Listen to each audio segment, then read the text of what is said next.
Pensez-y un instant. Ce matin, comme des millions de personnes, la journée a sans doute commencé par un petit rituel.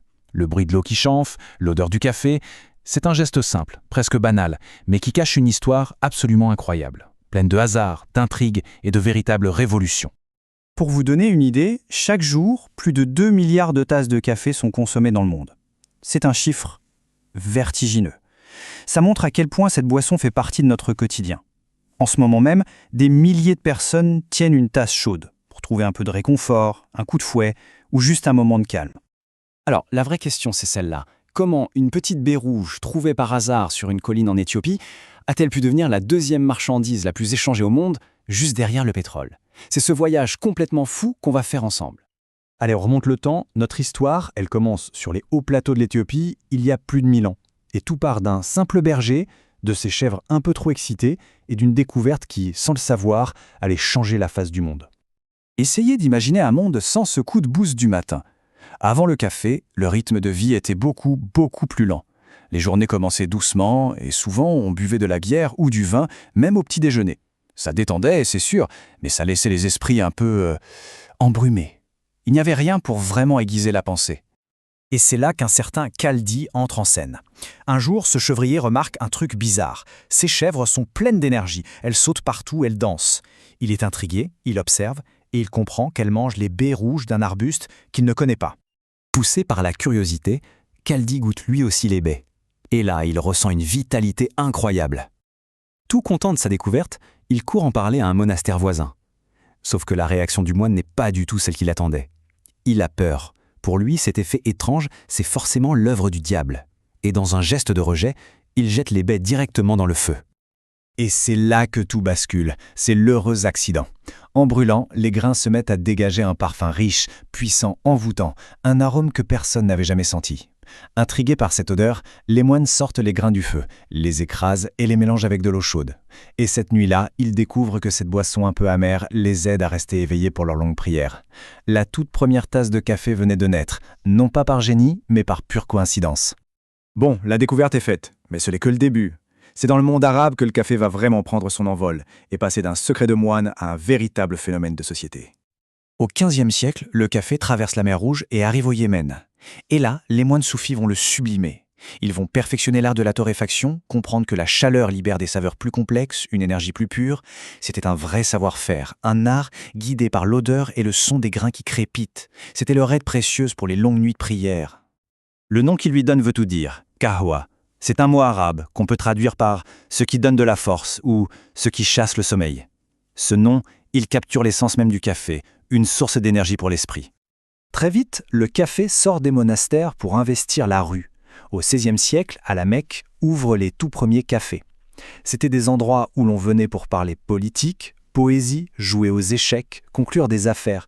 C'était complètement nouveau, un nouvel espace social venait d'être inventé. Évidemment, cette nouvelle liberté de parole a très vite inquiété les puissants. En 1511, le gouverneur de la Mecque a carrément interdit le café. Il avait peur que ces lieux de discussion ne deviennent des nids à rebelles. Mais c'était déjà trop tard. Le goût de la conversation et du café était bien trop ancré pour être arrêté. Le café a donc conquis le Moyen-Orient. Maintenant, il s'apprête à traverser la Méditerranée pour se lancer dans sa plus grande conquête, l'Europe.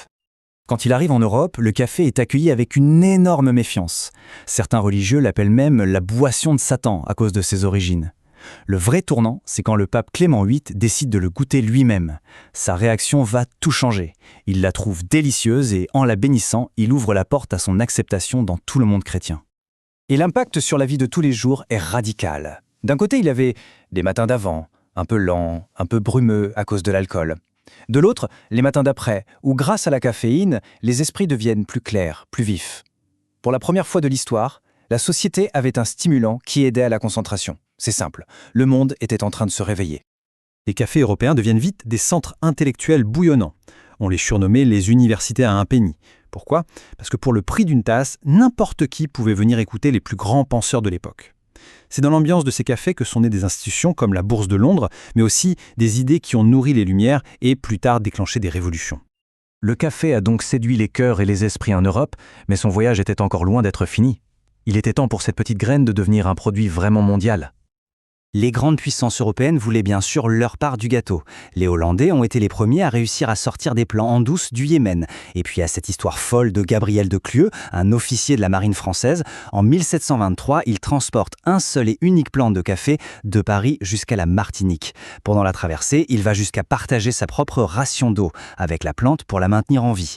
Eh bien, de ce seul survivant descendent aujourd'hui presque tous les caféiers d'Amérique latine. Mais il faut le dire, c'est crucial. Cette expansion mondiale a un coût humain absolument terrible.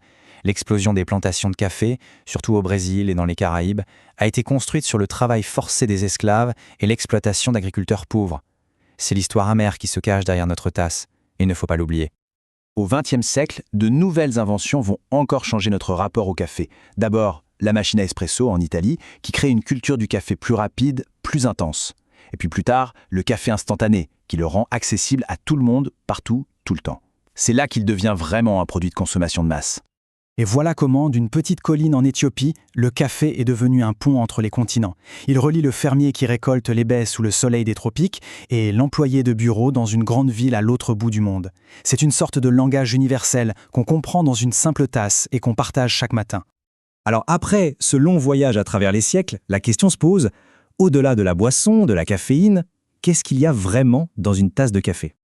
La réponse, c'est peut-être ça. L'histoire du café nous rappelle que les plus grandes révolutions commencent souvent par de toutes petites choses. Une baie, un regard curieux, un accident. Elle nous montre comment on peut prendre un truc tout simple de la nature et, avec un peu de créativité, le transformer en un phénomène qui réveille et qui rassemble le monde entier. C'est une histoire à retrouver dans chaque tasse, parce que finalement, l'histoire du café, c'est aussi un peu la nôtre.